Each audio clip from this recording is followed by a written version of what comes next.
Beato Urbano II, Papa. Cada 29 de julio, la Iglesia Católica recuerda al Beato Urbano II, Papa número 159. Martirologio romano. En Roma, en la Basílica de San Pedro, Beato Urbano II, Papa, que defendió la libertad de la Iglesia de las intromisiones de los laicos, luchó contra los clérigos simoníacos indignos y, en el Concilio de Clermont, exhortó a los soldados cristianos a que, con el signo de la cruz, liberasen a sus hermanos cristianos de la opresión de los infieles y recuperasen el sepulcro del Señor, que estaba a su poder año 1099. Nacido de una familia de caballeros en Châtillon-sur-Marne, provincia de Champagne, alrededor de 1042, muerto el 29 de julio de 1099, bajo la dirección de San Bruno, posteriormente fundador de los cartujos. Otto estudió en Reims, donde más tarde llegó a ser canónigo y archidiácono. Alrededor de 1070 se retiró a Cluny y allí profesó bajo el gran abad San Hugo.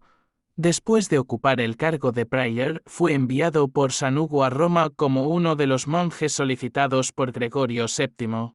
Y fue de gran ayuda para Gregorio en la difícil tarea de reformar la Iglesia. En 1078 se convirtió en cardenal obispo de Ostia y consejero y asistente principal de Gregorio. Durante los años 1082 a 1085 fue legado papal en Francia y Alemania. Mientras regresaba a Roma, en 1083 fue hecho prisionero por el emperador Enrique IV, pero fue pronto liberado. Mientras estuvo en Sajonia 1084 a 1085, llenó muchas de las sedes vacantes con hombres leales a Gregorio y depuso a quienes el Papa había condenado. Celebró un gran sínodo en Quedlinburgo, Sajonia, en el cual el antipapa Giberto de Ravenna y sus partidarios fueron anatematizados de nombre. Víctor III ya había sido elegido cuando Otto regresó a Roma en 1085.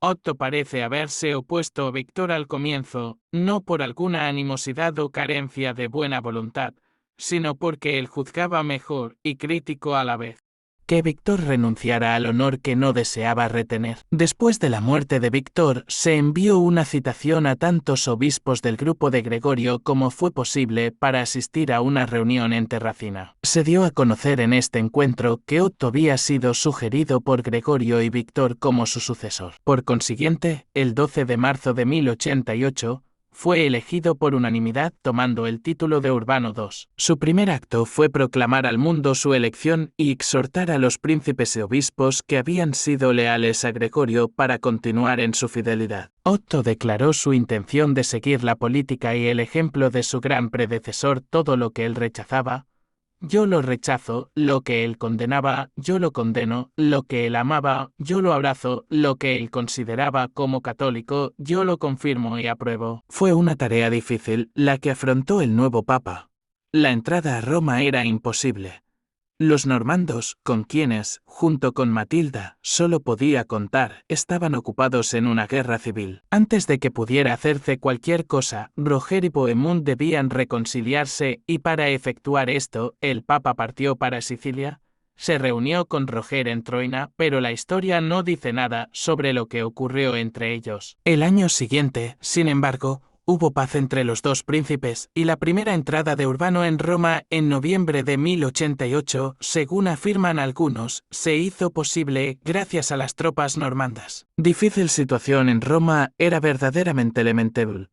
Toda la ciudad estaba prácticamente en manos del antipapa, y Urbano tuvo que refugiarse en la isla de San Bartolomé, siendo resguardado el acceso por Pierleone, quien había convertido el teatro de Marcelo en la ribera izquierda del río en una fortaleza. En Alemania no se contemplaba la perspectiva de ofrecer esperanzas de triunfo del grupo papal. Sus partidarios más fieles en el episcopado habían muerto, y Enrique estaba ganando terreno continuamente. En medio de la pobreza y escasez de su miserable refugio, Urbano dictó sentencia de excomunión contra el emperador y igualmente el antipapa.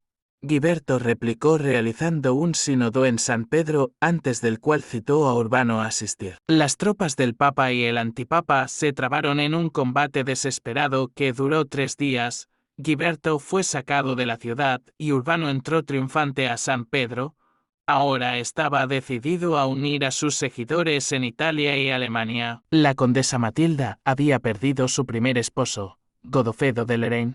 Ahora era ya de edad avanzada, pero esto no evitó su matrimonio con el conde Welf de Baviera, un joven de 18 años, cuyo padre, el duque de Welf IV de Baviera, estaba en armas contra Enrique. Urbano encaminó de nuevo sus pasos hacia el sur. En el otoño de 1089, 70 obispos se reunieron con él en el Sínodo de Melfi, donde se promulgaron decretos contra la simonía y el matrimonio clerical. En diciembre regresó a Roma, pero no antes de haber construido una paz duradera entre Roger y Bohemond y de recibir su completa lealtad. Los volubles romanos habían de nuevo renunciado a él ante las noticias del éxito de Enrique contra Matilda en el norte de Italia, y habían llamado a Giberto de regreso a la ciudad. Este celebraba la Navidad en San Pedro, mientras Urbano lo anatematizaba desde extramuros. Por 3 años Urbano fue obligado a vagar en el exilio por el sur de Italia.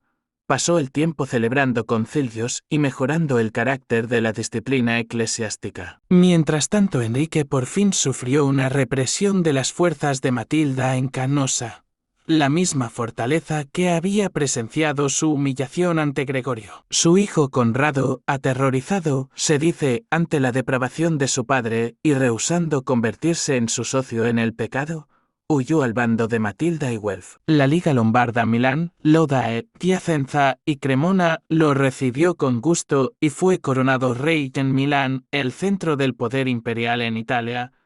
El camino estaba ahora despejado para el ingreso de Urbano en Roma. Pero todavía los partidarios de Giberto mantenían las posiciones fuertes de la ciudad. Esta vez el Papa fijó su residencia en la fortaleza de los Frangipani, una familia que le había permanecido leal y que había establecido una posición defensiva bajo el Palatino cerca a la iglesia de Santa María en Nuova. Su situación era lastimosa, pues tenía que depender de la caridad y ya estaba lleno de deudas. Un abad francés, Gregorio de Vendôme, sabiendo de la difícil situación de Urbano, corrió rápidamente a Roma, que podría convertirse en partícipe de sus padecimientos y trabajo y mitigar su necesidad. En retribución por esto fue erigido cardenal diácono de Santa Prisca. Un poco antes de la Pascua de 1094, el gobernador del Palacio de Letrán ofreció cederlo a Urbano mediante el pago de una gran suma de dinero. Gregorio de Vendôme suministró este dinero vendiendo ciertas posesiones de su monasterio. Urbano ingresó al Lateranense a tiempo para la solemnidad pascual y se sentó por primera vez en el trono papal justo 6 años después de su elección en Terracina. Pero no era época para permanecer largo tiempo en Roma. La causa de Enrique estaba constantemente volviéndose más débil y Urbano corrió al norte para celebrar un concilio en Piacenza con intereses de paz y reforma. La infortunada Praxedis, segunda esposa de Enrique, había sufrido injusticias que eran ahora la propiedad común de los cristianos.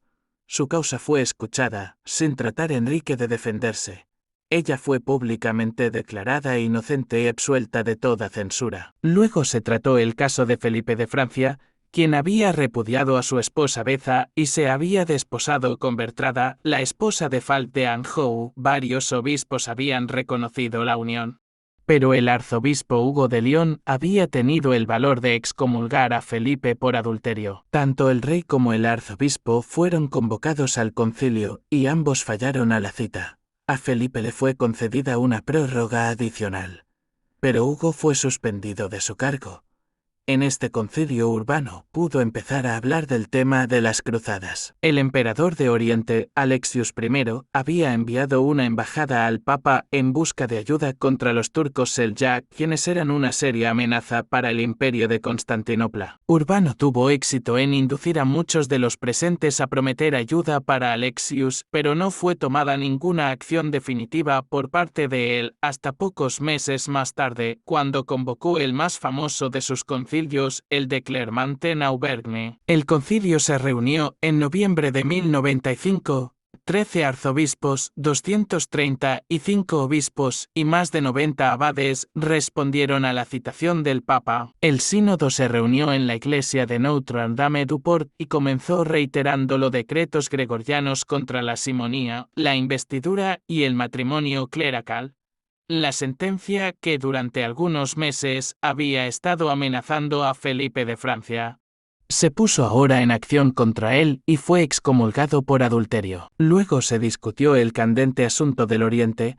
La recepción de Urbano en Francia había sido muy entusiasta y el entusiasmo por la cruzada se había difundido en cuanto el Papa viajó allí desde Italia. Miles de nobles y caballeros se habían reunido para el concilio.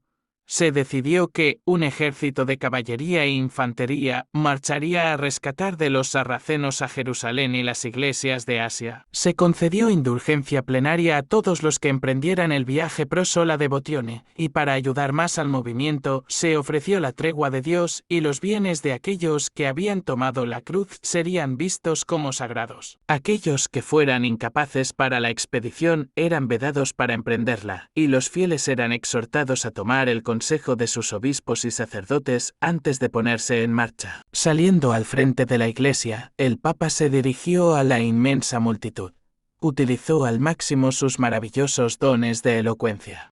Describiendo la cautividad de la ciudad sagrada, donde Cristo había sufrido y muerto, déjenlos volver sus armas goteantes con la sangre de sus hermanos contra los enemigos de la fe cristiana. Dejen los opresores de huérfanos y viudas, asesinos y violadores de iglesias, ladrones de la propiedad de otros, buitres atraídos por el olor del combate, déjenlos precipitarse, si aman sus almas, al rescate de Sion, bajo el mando de su capitán, Cristo. Cuando el Papa dejó de hablar, un poderoso grito de Deus Lobul brotó de la multitud. Sus más optimistas esperanzas no habían anticipado tal entusiasmo como el que ahora prevalecía. Se le trató de persuadir reiteradamente a dirigir personalmente la cruzada, pero él designó a Adhemar, obispo de Lepul, en su lugar, y dejando Clermont viajó en Francia de ciudad en ciudad predicando la cruzada. Se enviaron cartas a los obispos que no habían podido asistir al concilio y se enviaron predicadores por toda Europa para despertar entusiasmo. En toda forma posible, Urbano animó al pueblo a tomar la cruz. Y no dispensaba fácilmente de sus obligaciones a aquellos que se habían eximido por sí mismos de emprender la expedición. En marzo de 1096, el Papa celebró un sínodo en Tours y confirmó la excomunión del rey francés, el cual ciertos miembros del episcopado francés habían intentado remover. En julio de 1096, el rey, habiendo despedido a Bertrada, fue absuelto por Urbano en un sínodo celebrado en Nimes, pero habiendo reincidido, fue nuevamente excomulgado por el legado del Papa en 1097. Algunos de los más grandes prelados de Francia debían ahora someterse al Papa, estando entre ellos el arzobispo de Viena, quien había rehusado atenerse a la decisión papal considerando la jurisdicción del obispo de Grenoble, y el arzobispo de Sens, quien había rehusado reconocer al arzobispo de Lyons como legado papal. Después de un triunfal progreso a través de Francia, Urbano regresó a Italia. En su camino a Roma, se encontró en Lucca con los príncipes cruzados y otorgó el estandarte de San Pedro sobre Hugo de Vermandois. Algunos afirman que este ejército cruzado hizo posible a Urbano entrar en Roma, la cual en este momento estaba de nuevo ocupada por el antipapa. Si esto fue así, de acuerdo con el relato de un testigo ocular, el ingreso parece haberse efectuado sin combate. Sin duda la presencia de tropas bien disciplinadas, bajo los más distinguidos caballeros de la cristiandad, infundió terror en los fieros partidarios de Giberto, pero el triunfo final de Urbano sobre el invasal estaba ahora asegurado. Italia central y del norte estaban bajo el poder de Matilda y Conrado, y Enrique fue finalmente obligado a abandonar Italia. Se celebró un concilio en el Lateranense en 1097 y antes de finalizar el año, Urbano pudo ir nuevamente al sur para solicitar ayuda de los normandos para facilitarle recuperar el castillo de San Angelo. El castillo capituló en agosto de 1098. Ahora pudo disfrutar de un breve periodo de reposo después de una vida de incesante actividad y feroz contienda. que lo había llevado al exilio y la penuria. Su amistad con los normandos se fortaleció por la designación del conde Roger como legado papal en Sicilia, donde la Iglesia había sido casi barrida por los sarracenos. El antipapa estaba dentro de su arzobispado de Ravenna, y el poder de Enrique, aunque fortalecido por el conde Welf, quien había abandonado a Matilda, no era suficientemente fuerte para seguir siendo una amenaza seria. En octubre de 1098, el Papa celebró un concilio en Bari con la intención de reconciliar a los griegos con los latinos sobre el problema del filioque, nota del traductor, fórmula adicionada al credo de Nicea en el concilio de Toledo en 589. Creo en el Espíritu Santo que procede del Padre y del Hijo, el credo in spiritum sanctam qui ex patre filioque procedit. 180 obispos asistieron, entre los cuales estaba San Anselmo de Canterbury, quien había huido hacia Urbano para colocar ante él sus quejas contra el Rey Rojo. El final de noviembre vio de nuevo al Papa en Roma. Ese fue su regreso final a la ciudad. Aquí celebró su último concilio en abril de 1099. Una vez más elevó su elocuente voz en medio de las cruzadas, y muchos respondieron a su llamado. En julio 15 de 1099, Jerusalén cayó ante el ataque de los cruzados, pero Urbano no vivió para escuchar las nuevas. Murió en la casa de Pierleone, que tan a menudo le había brindado refugio. Sus restos no pudieron ser sepultados en la Lateranense porque los seguidores de Quiberto aún permanecían en la ciudad, sino que fueron llevados a la cripta de San Pedro, donde fueron enterrados cerca a la tumba de Adriano y Guiberto de Nogenta asegura que se obraron milagros en la tumba de Urbano, quien figura como santo en muchos de los martirologios. Así parece haber existido un culto de Urbano II desde el momento de su muerte. Aunque su fiesta Julio 29 nunca ha sido extendida a la Iglesia Universal. Entre las figuras pintadas en el ábside del oratorio construido por Calixto II en la Palacio de Letrán está la de Urbano II con las palabras Sanctus Urbanus Secundus debajo de ella. La cabeza está coronada por una nube cuadrada. Y el Papa es representado a los pies de Nuestra Señora. El acto formal de beatificación no tuvo lugar hasta el pontificado de León XIII. La causa fue presentada por Monseñor Langenieux, arzobispo de Reims en 1878, y después de haber pasado por varias instancias, la decisión fue tomada por León XIII el 14 de julio de 1881.